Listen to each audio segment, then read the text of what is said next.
عارفة إنك شخص كويس ومحترم، ربنا يخليكي.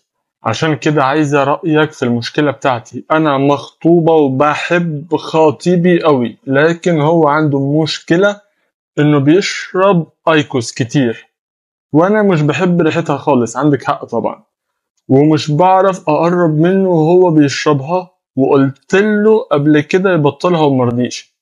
ممكن تقول لي أعمل إيه لو سمحت؟ رسالة من فيك أكاونت.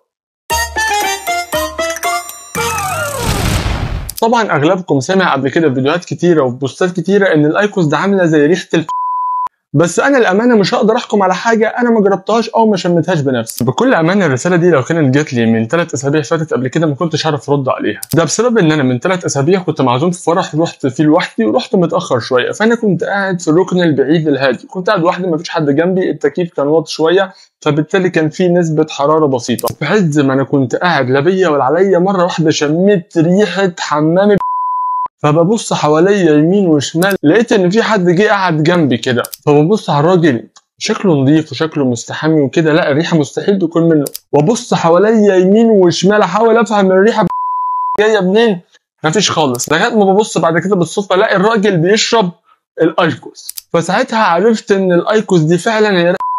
فبص يا بنت الحلال، انا هقول لك على حلين ملهمش تالت من وجهه نظري. اول حاجه انك تتكلمي مع خطيبك ده بكل هدوء، قولي له بص يا فلان انا بحبك وانت عارف ان انا بحبك، بس مش هينفع نكمل بالايكوس ده، لازم تبطلها علشاني، وبعدين انت نفسك اكيد شامم ان هو ريحته وحشه ومضر بالصحه، فبلاها يعني بطلها، حتى لو النيكوتين بتاعه قليل بس حاول تشوف اي بديل، يعني اشرب سجاير عادي يا عم مش مهم، بس الايكوس ده يعني خفيفه شويه. لو ما رضيش يسمع كلامك بقى وفضل مصر على الايكوس، فالحل التاني بقى انك تخليه يعلمك ايكوس وتشربي انت كمان ايكوس عشان خاطر انتوا الاثنين تكرفوا على بعض، وساعتها انت كده كده تتعودي على الريحه المعفنه بتاعت الايكوس دي، وانتوا الاثنين تفضلوا هو يديها ايكوس وانت تديها ايكوس، تعفنوا الشقه بتاعتكم خالص لغايه بقى ما تتجوزوا وتخلوا شقتكم ريحتها حمام عمومي تويلت، وساعتها هتستفادوا بحاجه مهمه خالص، ان هي ما حدش هيجي يزوركم ابدا. لو حد من اللي بيتفرج على الفيديو ده ليه راي ثالث ممكن يكتبوا لنا في الكومنتات وكلنا نتفرج عليه ونستفاد من بعض. كل الاكونتات بتاعت تلاقيها في البايو او في الديسكربشن من تحت، مستنيكم هناك في كل حاجه. مع السلامه.